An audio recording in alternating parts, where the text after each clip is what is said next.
of science. Which leads to the second part of that. How would you describe the ability of the majority draft and the minority draft to teach the students to distinguish between those two? I think there's a lot of good guidelines in the majority report. I just think the minority report defines a few areas a little more precisely, and I think they'd be good additions. I thank you. Yes. It is now 11:45. We'll break for lunch, and we will reconvene and start promptly at 1 o'clock. Dr. Abrams, members of the committee, Mr. Aganagari, I'd like to introduce you to Roger DeHart. Roger has taught biology high school level for 28 years, and he's going to talk a little bit about his experience in that endeavor in a variety of different schools. Roger, would you please introduce yourself and give us a little bit more of your background? My name is Roger DeHart, and I am a high school biology teacher, and I have taught for 28 years. 20 of those years was in the public school system. I've taught in a variety of schools. I graduated from Seattle Pacific University with a BS in biology. I then later went back and got my teaching credential from Pacific Lutheran University. That's my educational background. You taught in Burlington High School in Washington, is that correct? That's correct. And for how long did you teach there? I taught there for 14 years. And how did you teach your biology class for the bulk of those years?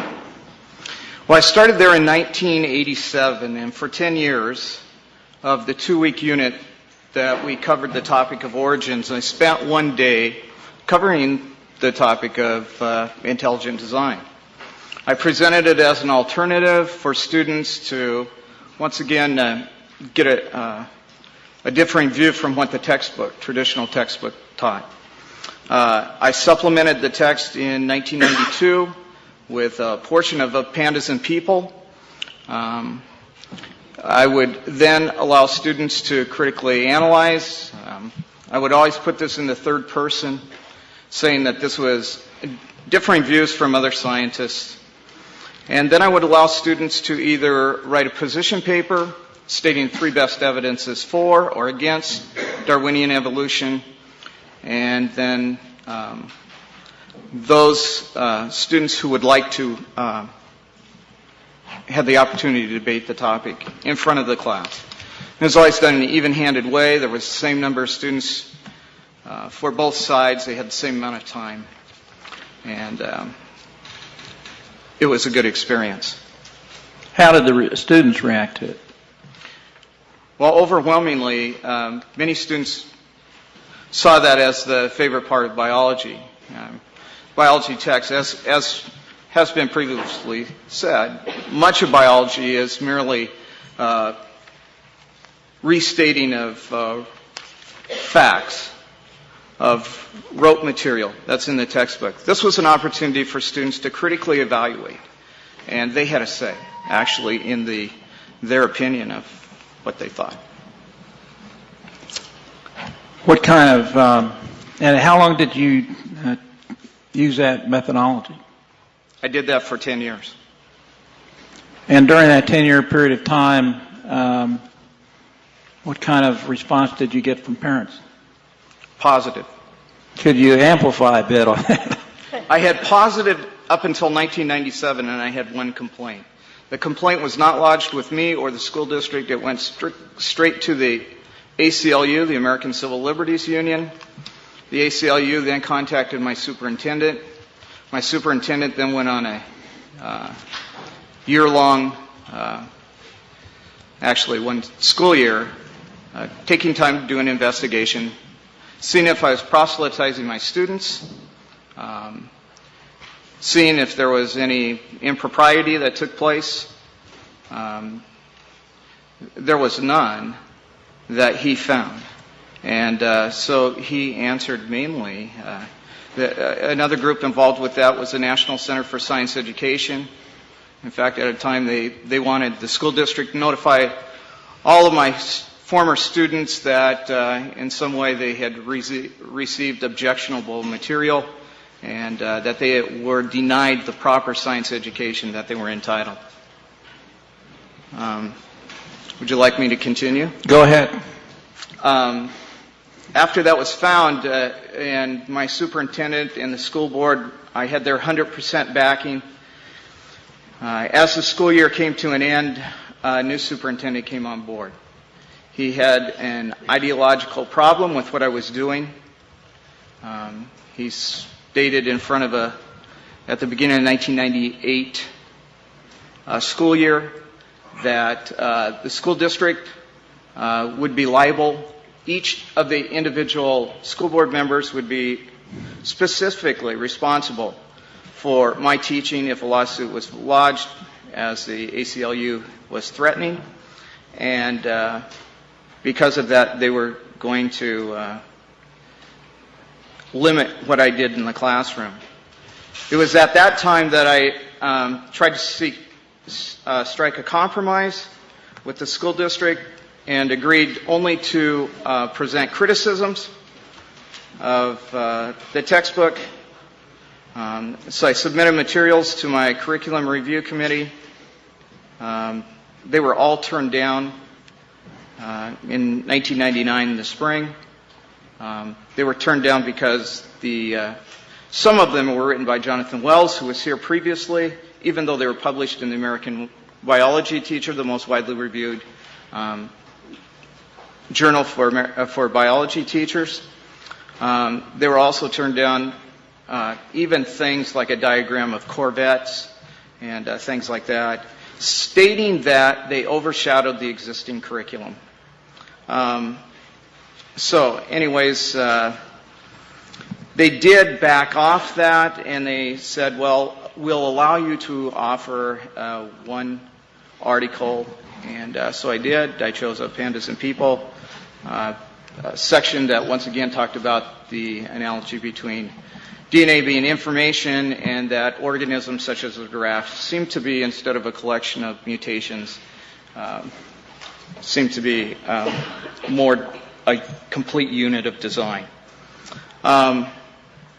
It was after that once again a group had formed a course, and it made a lot of press in our town, and outside groups threatened much of our school district. And so it was during that time that the board and the superintendent felt a lot of pressure, and so they reversed and said, now we're going to deny those materials. So I had to once again think, what am I going to do now?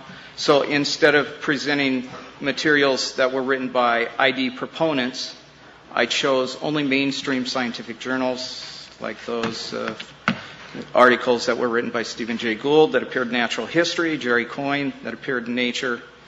Gould's article, Absculic, dealt with the Haeckel's embryos that have already been mentioned. The second, Jerry Coyne, dealt with the peppered moth, black knot white, that appeared in Nature. Elizabeth Panisi, her article that once again revealed Michael Richardson's research on Haeckel's embryos, and then a Boston Globe article. Those were also all turned down the next year, even though they were written by Darwinists and committed Darwinists. Then, once again, I was, there's no other way to say it, I was censored. I was to teach only the textbook, and I could not submit any supplemental articles. All of my articles that I submitted were sent to the University of Washington and to Western Washington University. I had to submit a handwritten summary of all that I was to say in the 2-week unit. And then finally I was reassigned to Earth Science at the end of that year. And so that was 2001. At the end of 2001 school year, in fact, that was an indirect, many interesting stories that went on surrounding that. But the person who took my job was a former student. He was a PE major. He had 0 years of teaching experience.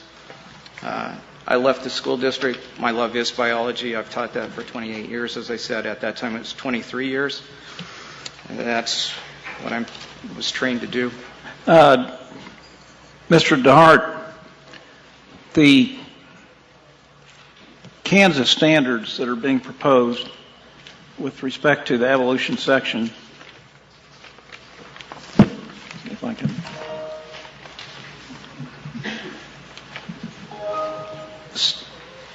seek the goal of student understanding of biological evolution, and I will hopefully get this up on the screen here in a minute. Student understanding of biological evolution. And the dictionary defines understand as comprehend, to be able to understand the subtleties of, a particular concept. And so this particular indicator seeks that students, quote, understand and comprehend biological evolution. When you were directed to remove, well, let me ask you this, the information that you were teaching for 11 years, your students, that you could no longer teach, was that information relevant to a comprehensive understanding of biological evolution? I never shied from teaching the complete theory of evolution. But that's your question. I'm not sure I'm answering. The mix of information, you were giving the students one mix of information, and then afterwards, some of that information was removed from the table, correct? Correct. My supplemental materials were. Right. If I'm understanding you right. Were the supplemental materials relevant to a comprehensive understanding of biological evolution? The supplemental materials that I presented gave a different picture of the interpretation of the evidence than what was in my text. Was that different interpretation relevant to student understanding of biological evolution? Certainly. And I think that's what has been testified. Some of those issues, the origin of life, homology and things like that have been spoken to earlier in this. And you believe all those are relevant? Yes, I do. Can the student really understand biological evolution without having that additional information? Well, I don't think they can accurately weigh the evidence. I mean, that's not what current science is showing, so they're giving a dated or misrepresentation. The removal of biological evolution, would you agree, has religious implications? Yes. So one side of that story supports one kind of religious belief, and the other side supports a different kind. Is that a fair statement? The only concept, in the words of Steven Weinberg, the only concept of a designer that makes sense is the designer who creates. And so, if you're saying that nature is capable of creating, that precludes the idea that there is a designer. And so that is what a construct of methodological naturalism or philosophical naturalism. So you believe removing your supplemental materials effectively caused you to promote, if you were just going to teach one side of the story, a naturalistic explanation. Is that right? Well, yes, it shows that the evidence, the empirical evidence, is there to support a Darwinian view, which is that natural selection acting on random mutation is how man got there. There's no teleology, there's no purpose to man or in organisms. But only one perspective is shown. That's correct.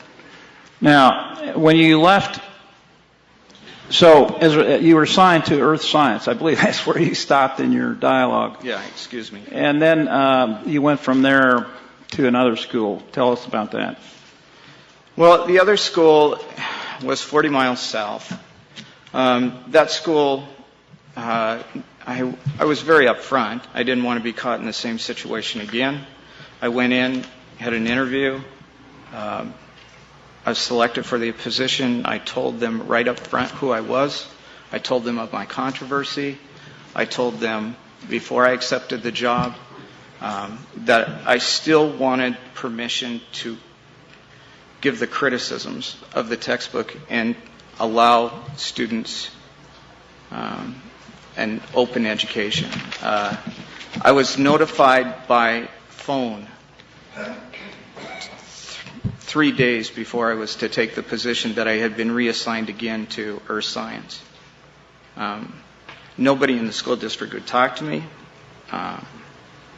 and clarify why that was done. And later, the superintendent did meet with me, and she said we had so many emails from your previous school district, from people who were in that district, saying that I shouldn't be allowed to teach biology because of my past. And that was the reason given and stated in the paper why I was reassigned.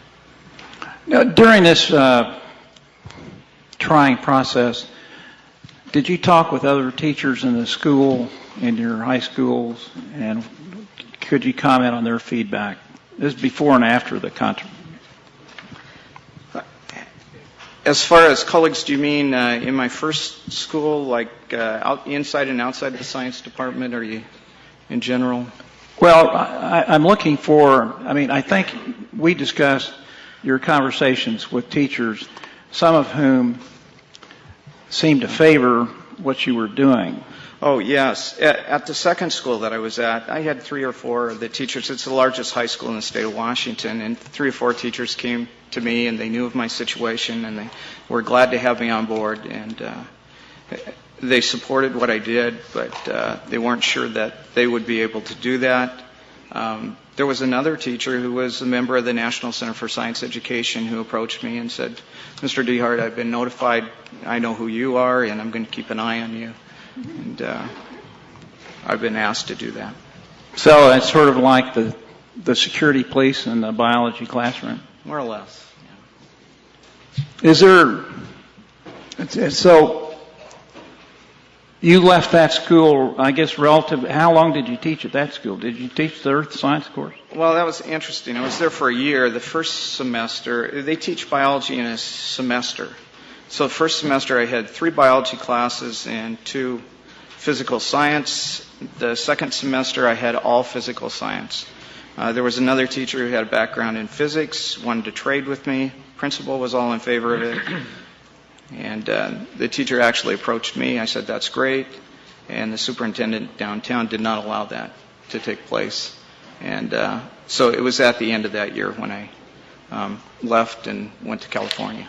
And where are you teaching now? I teach at Oaks Christian High School, which is college preparatory high school just outside of LA in Westlake Village. I teach honors biology and AP biology. And how do you teach it there? We teach just the textbook version, and then once again we look at criticisms of the text and where they may have misrepresented the evidence, and then I present the case for intelligent design. And how do the students react?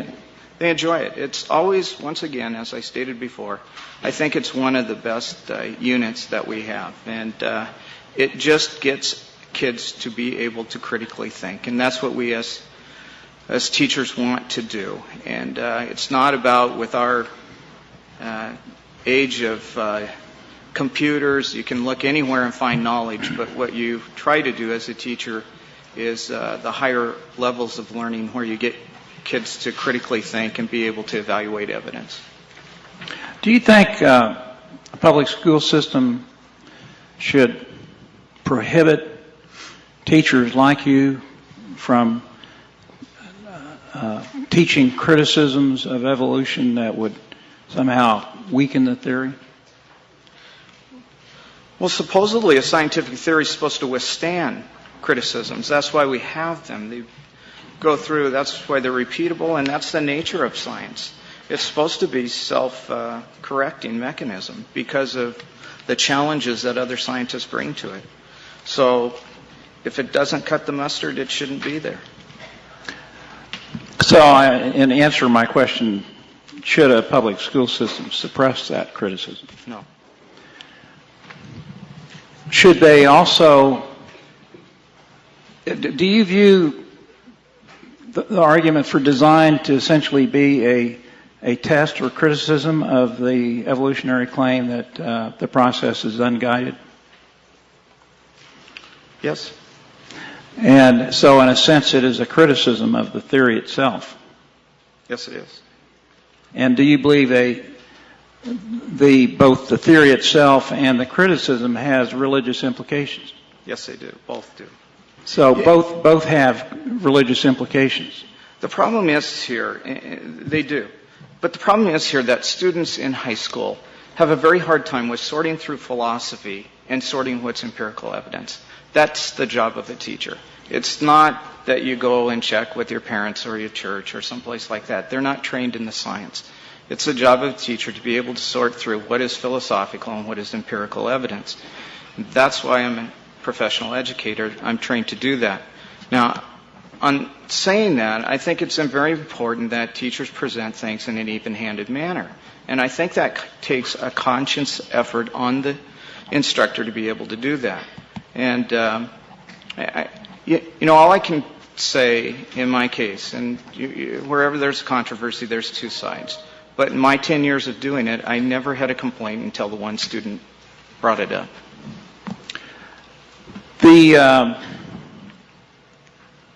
I think that what you're describing is it the job of the teacher. What is the job of the teacher then? It's teaching a theory that has religious implications one way or the other. How is the best way to have the school, if it's going to enter into that discussion, conduct it in an objective way? Is it showing both sides, or is it just showing one side?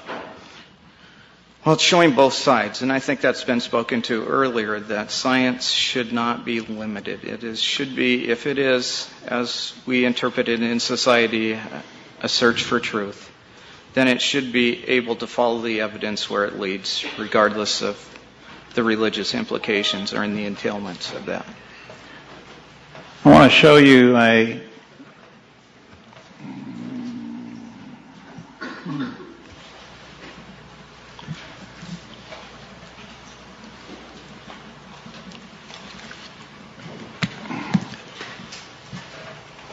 I'm going to hand you a NSTA statement that has been, I believe, handed to the committee and to council.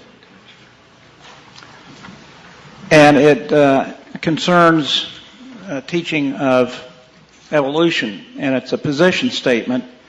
And would you mind reading the yellow, the sentences that contain the yellow markings on the proposed, or on the advice of the National Science Teachers Association? Under the third bullet point, is that what you're referring to?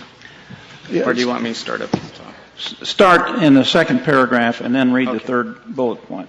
Okay. It says, in addition, teachers are being pressured to introduce creationism, creation science, and other non-scientific views which are intended to weaken or eliminate the teaching of evolution. And the third bullet point says, policymakers and administrators should not mandate policies requiring the teaching of creation science or related concepts such as so-called intelligent design, abrupt appearance, and arguments against evolution. Administrators also should support teachers against pressure to promote non-scientific views or to diminish or eliminate the study of evolution.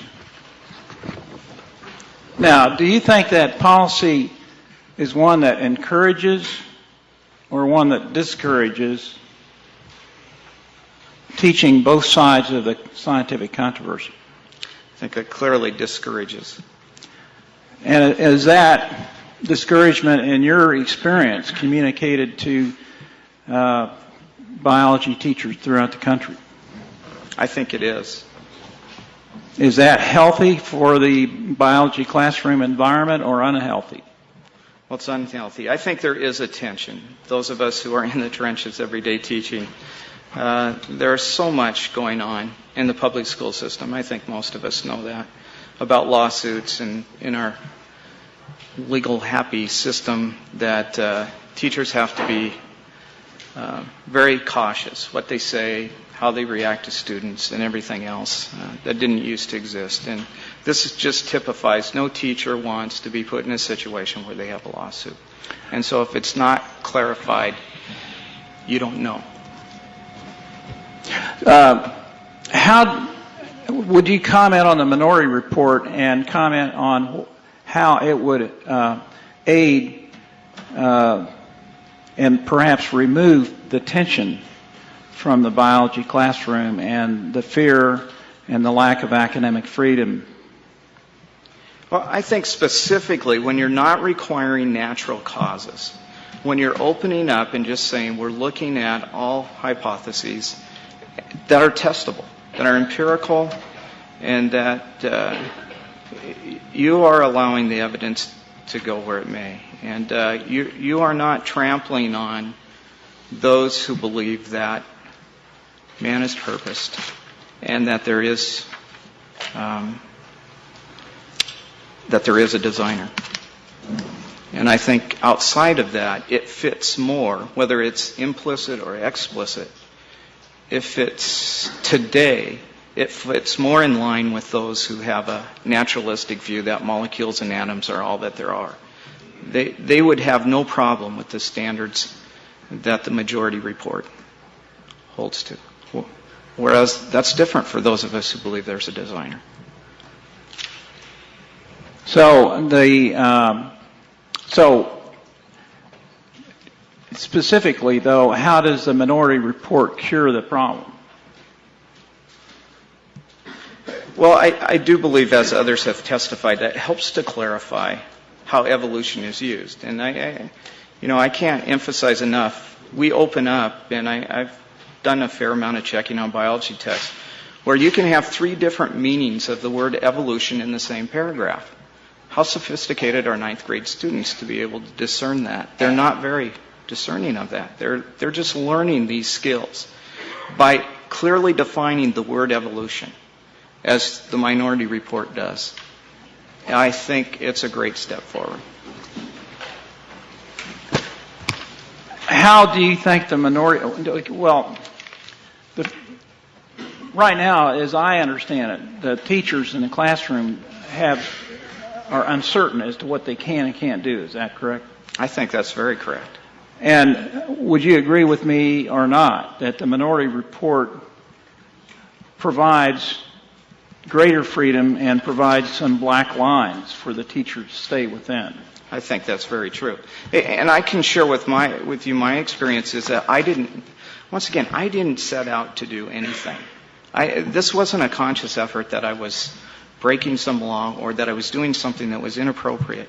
And there were no guidelines or standards for me at that time as far as my teaching. So I wasn't breaking any rules or seeking to subvert anything. And it's become now where it needs to be laid out for teachers. The minority report does not seek to impose intelligent design on the standards. On the other hand, it provides that the state should not prohibit a teacher like you from discussing that with students if you feel qualified and appropriate to do so. Would you agree with that position, or is it too strong or too weak? This is for a public school as opposed to a Christian school. I think that's exactly right. I mean, nobody should be forced to teach. Science teachers should teach the accurate evidence and should be required to teach the accurate evidence. And sometimes there's differing interpretations of that evidence. And teachers should have to teach that. Should they have to teach intelligent design? No. But I think they should be able to and should be mandated to teach, once again, what is accurate science. And I think what is put into many textbooks is a misrepresentation of that evidence. Do you have any final comment on the minority report in terms of whether it should or shouldn't be adopted?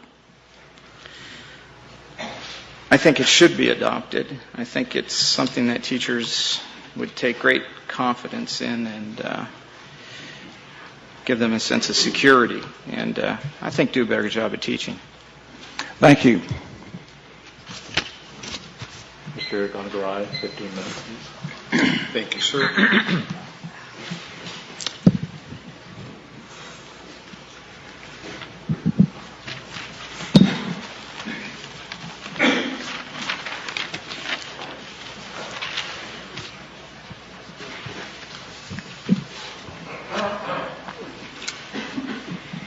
Mr. DeHart, I have, excuse me, a few questions for the record that I need to ask you first. Yes, sir.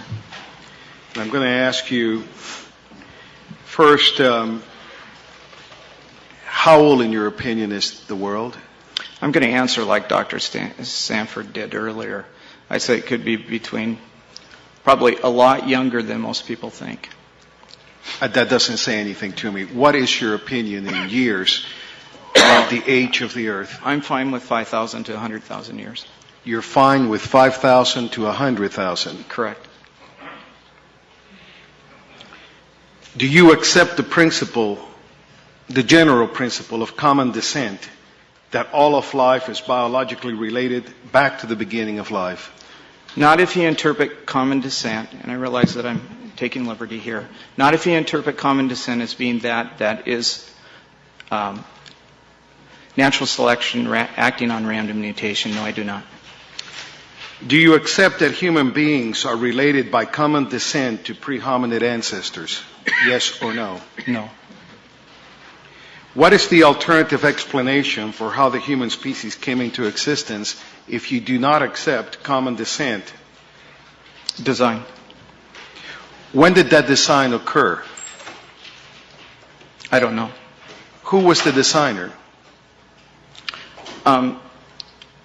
Science cannot answer that. When I'm teaching my class, I do not answer that.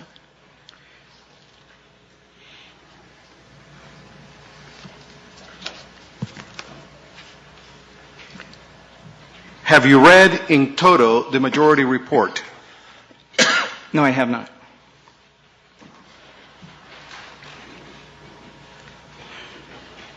Have you read in toto the Minority Report? Yes, I have.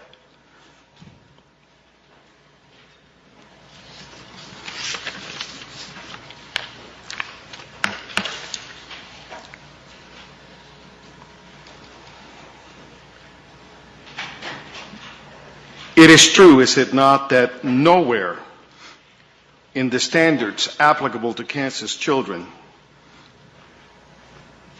does it say that matter and energy is all there is? It states that you will look only for natural causes. And do you disagree with the proposition that science should be involved with natural explanations for the world around us? Yes, I do. And I think if you point back to many of people who held the religious view, they were some of the first, like William Harvey, to discover that circulation was a result of design. But I don't think it can find everything, all answers.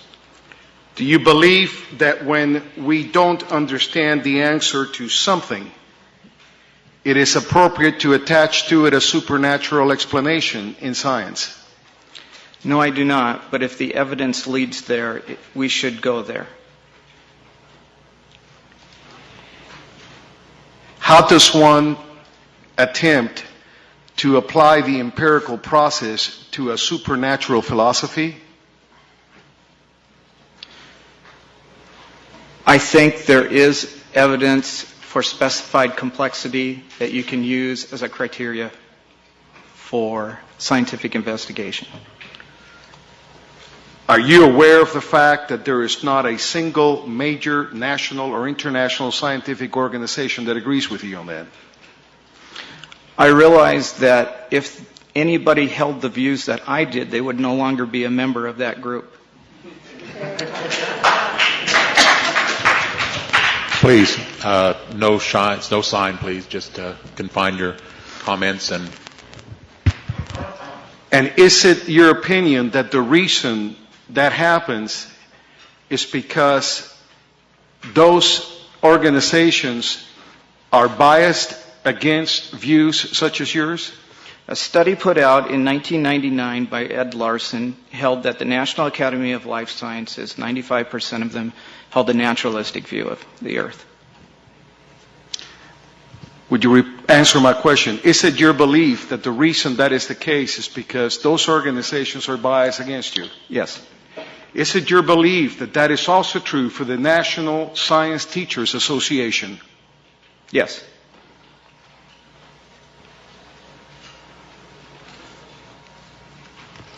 Are you familiar with the notion that science should remain neutral as far as supernatural answers in their quest for knowledge?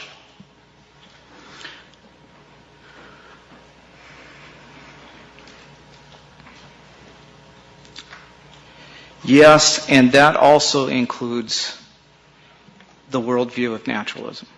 Do you find the word naturalism anywhere in the Kansas Standards?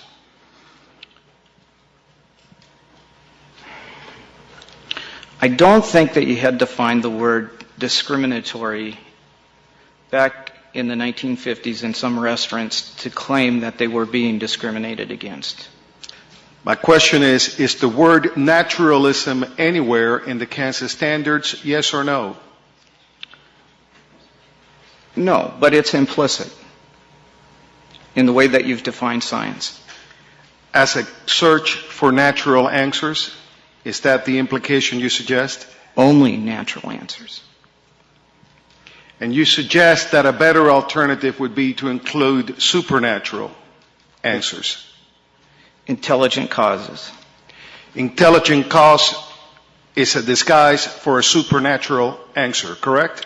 Darwinism masquerades as materialism or materialism. That's not my question. Listen carefully. I asked you whether or not the suggestion that intelligent design is a masquerade for a supernatural answer, correct?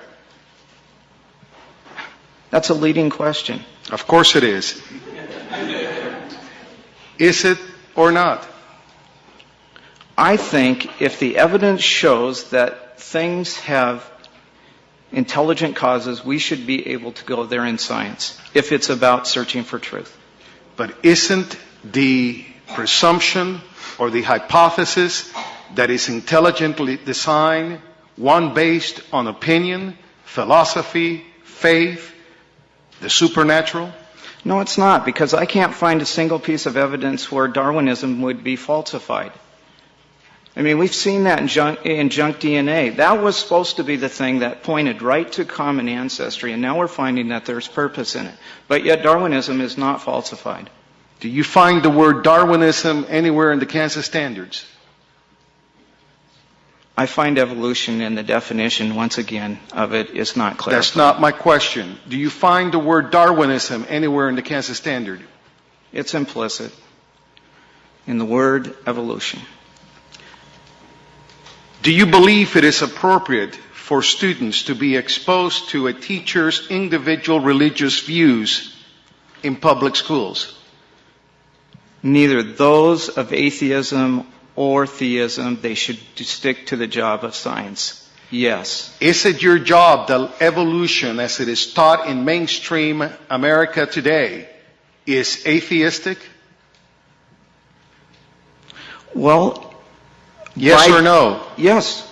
By definition it is. And because by your definition, the theory of evolution is atheistic, you believe you have a right to bring your theistic opinions into the classroom, correct? No, I have a responsibility to present correct science and not have, once again, a made-up alternative of where the evidence should lead. The correct science you're referring to is a theistic view, correct?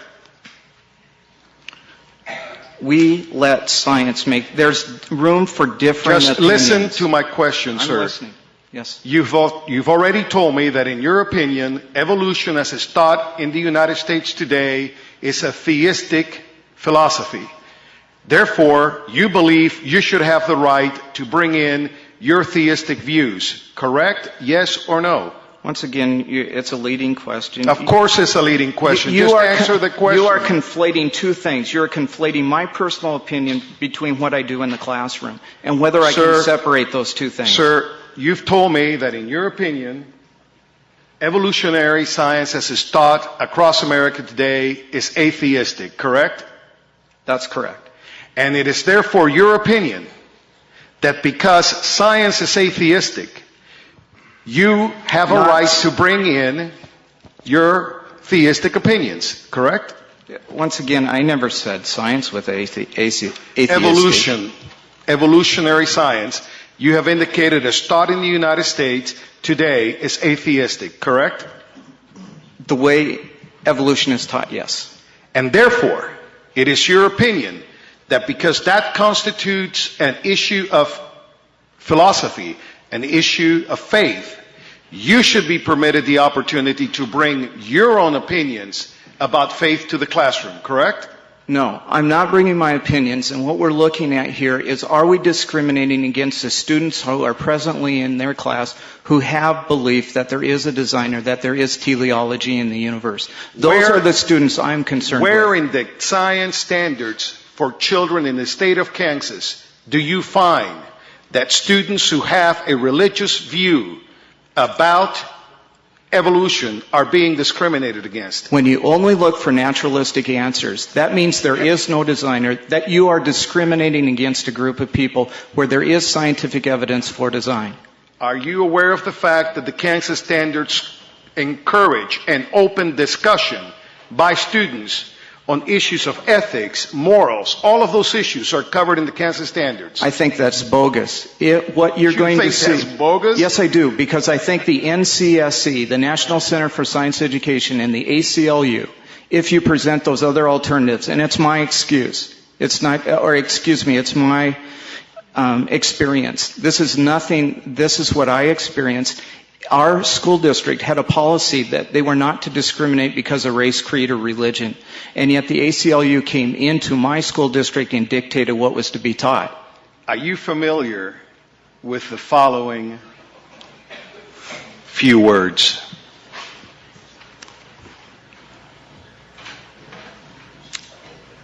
Congress shall make no law respecting an establishment of religion or prohibiting the free exercise thereof. Are you familiar with the Establishment Clause of the United States Constitution? I certainly am. And are you aware that the Constitution of the United States forbids someone like you, no matter how legitimate your religious views may be to you, and how well we may desire to protect them, from teaching those views to children in schools? I object. He's saying what I do in the classroom. Once again, excuse me, this question is asking him for a legal opinion about the United States Constitution. This witness is a biology teacher. He is not competent to answer such a question and should not be asked it. I request a ruling from the chair. I'm not asking for a legal opinion, for heaven's sake. Does somebody who's a materialist have the right to go into the classroom? I have friends who, once again, berate students and say that we will not address any other opinions than what's listed in the text. And yet I do not know of any of them who have been reassigned or threatened to be fired for taking that position. Thank you, sir. Nothing further. You have questions? Yes, I do.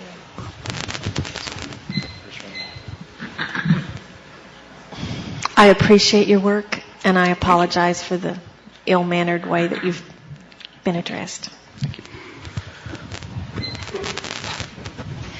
You have looked at some textbooks, evidently. Do you find any that are available presently that do present the controversy or that give support and criticism for this issue of evolution being used in Origins at all equally or fairly? No. Thank you. So it is difficult then to reply on a text that is presented to you as a biology teacher to present without bringing in supplementary materials. I think it's really hard for the teacher. As we heard earlier on the origin of life, you can look in the margins, and the notes for the teacher will say, here's what the early atmosphere was like, how the Miller-Urey experiment simulated early Earth.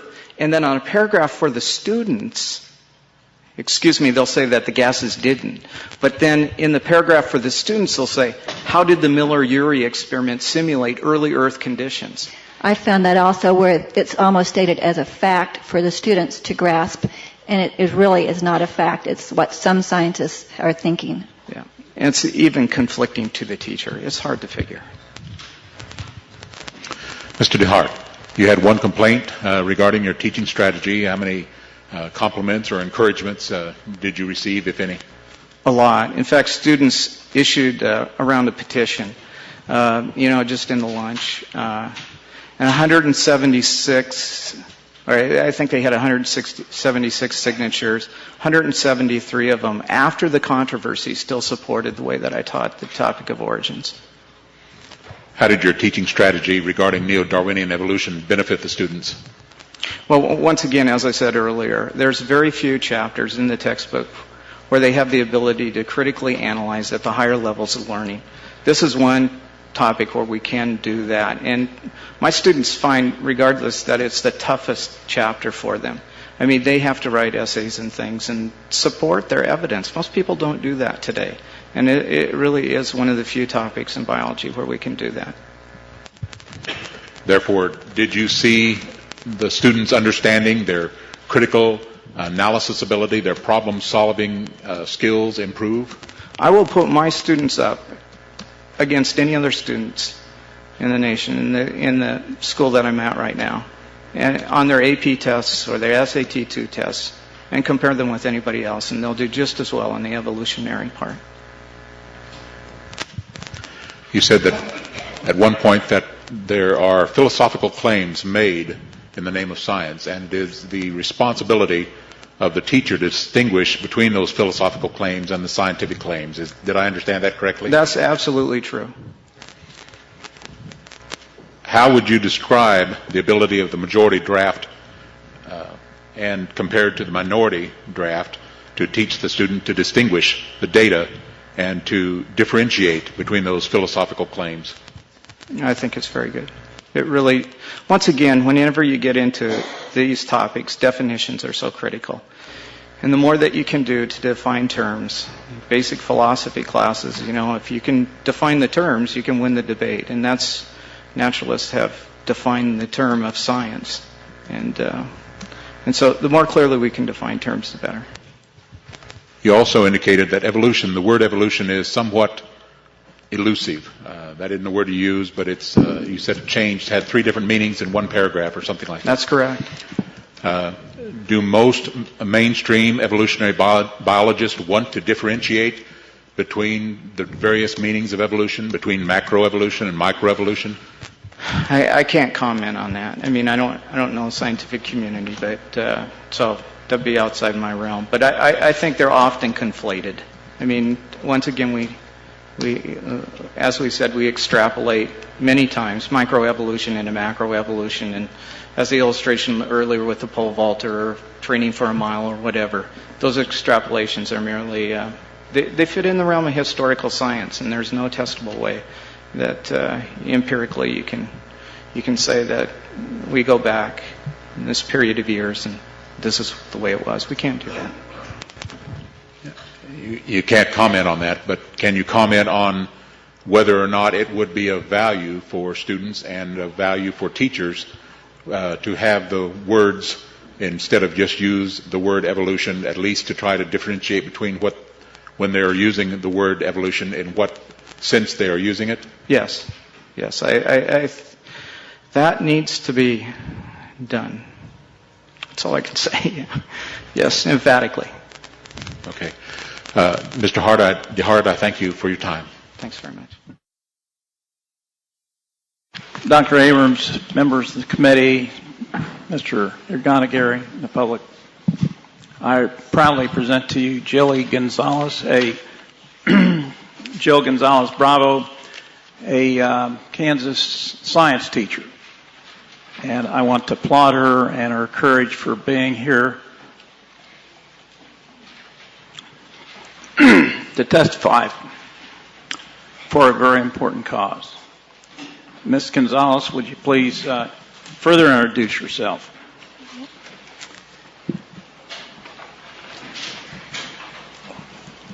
My name is Jill Gonzalez Bravo, and I'm very nervous, so I'm going to try to picture all of you as 16 years or younger. I went to Kansas State University and received an education degree with an area of emphasis in biology and certification to grade 9. I have a master's degree in curriculum and instruction from Wichita State University and have been a teacher for the last 10 years. And though encouraged to boycott, I felt that this issue is not about me. It's about the students and their rights. And so that is what I'll be speaking to today. Where are you teaching now? You're teaching in Rose Hill? Rose Hill, Kansas. Yes, in a public school there. And you're teaching a science class?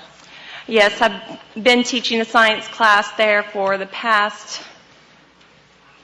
4 years. And that's an 8th grade science class? Yes, I was.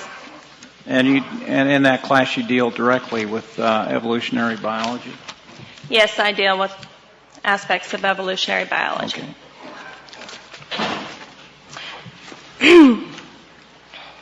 Do you believe that evolution is scientifically controversial? Yes, I do. However, my opinion is not what I'm here to address. Based on my classroom observations is where I come to the conclusion that my students believe this is a huge controversy. Well, give me some examples and, what kind of feedback do you get from them?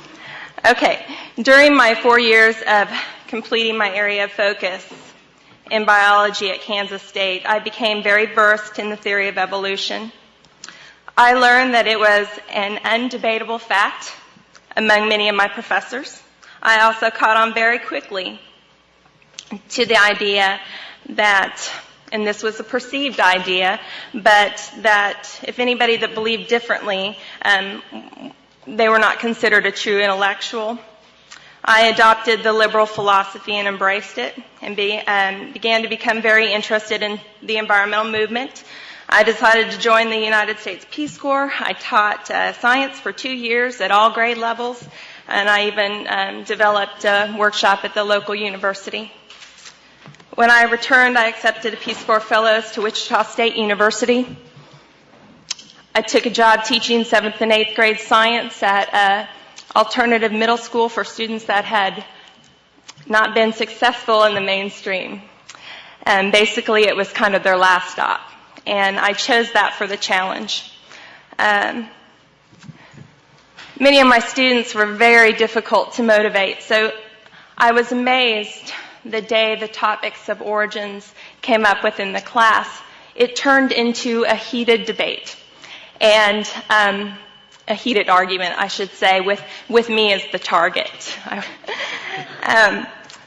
This is where the conflict came into play. I have students who at first glance gave the impression that they cared very little about school and science, but somehow this topic was important to them.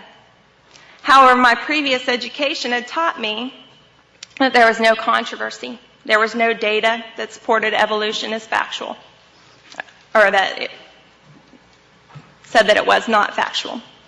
I had never read anything to the contrary, so I had no idea how to lead or even whether I could allow the discussion to continue. I just wasn't sure. I was left with 2 questions to reflect on. First one, this is the teacher in me. Why does this topic evoke strong opposition from the majority of my students?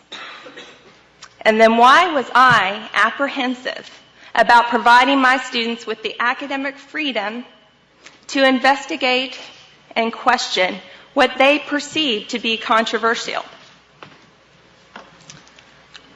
I felt as a professional that it was my duty to try to understand what about this topic of evolution these students oppose so strongly.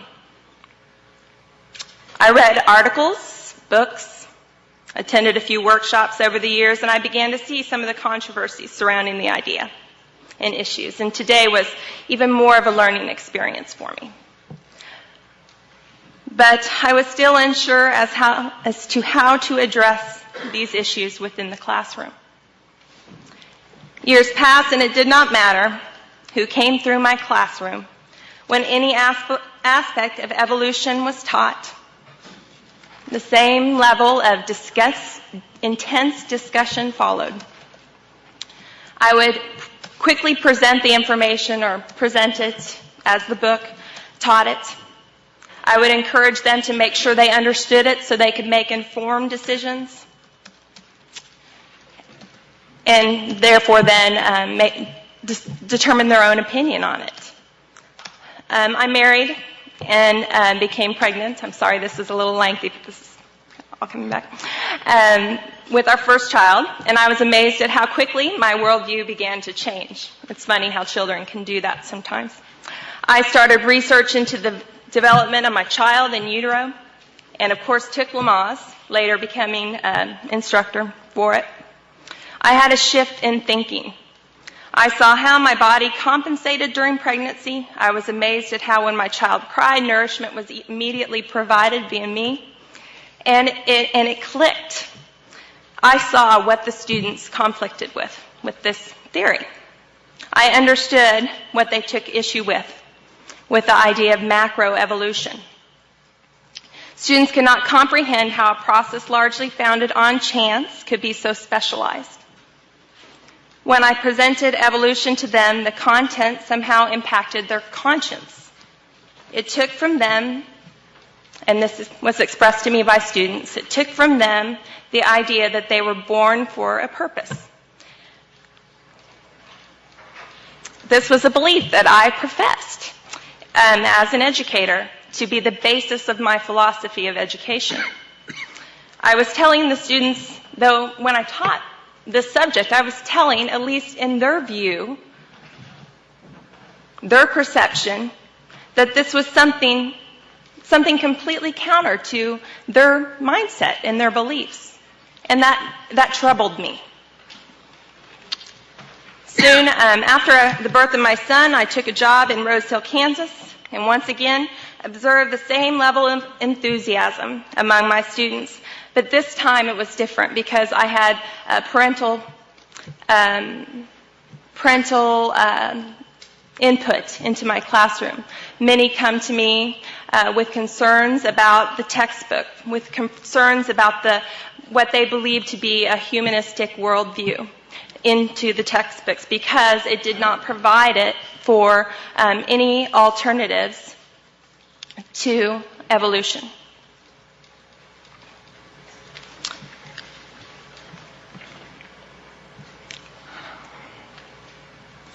Do you think?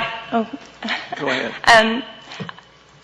I can remember one parent in particular coming in and asking me, what is your opinion on it? And I said, well, I don't feel at liberty to share my opinion. I'm a public school teacher, and I try to present my class objectively. And so she did give me a pamphlet on my First Amendment rights, and I have that with me here today as well. Let's see. But I still struggled with not knowing how to present this information in a way that would not negatively impact any of my students' beliefs. I continue to feel as though I do not teach this content as thoroughly as such a topic deserves. I struggle with knowing what amount of classroom discussion I should allow for, what direction I can allow the students to take, and this is my perception. Okay.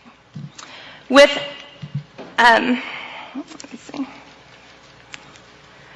And the students also notice it. They notice that when this particular topic comes up in conversation or within the content, they have expressed to me that they are surprised that I don't allow for such free exchanges of information, that I don't know how to provide for that. I don't know how to counter their arguments against it. I'm just not sure on what can be covered. It is my opinion that more specific standards may allow for more academic freedom within the science classroom. If teachers were provided with the information on students' prior knowledge, because many of them have understandings of some of the content that was covered here today, maybe not a firm grasp, but they have some knowledge of some of the arguments. Teachers could then, if they had this information, they could explain to students why, by the current definition of science, this information maybe is not considered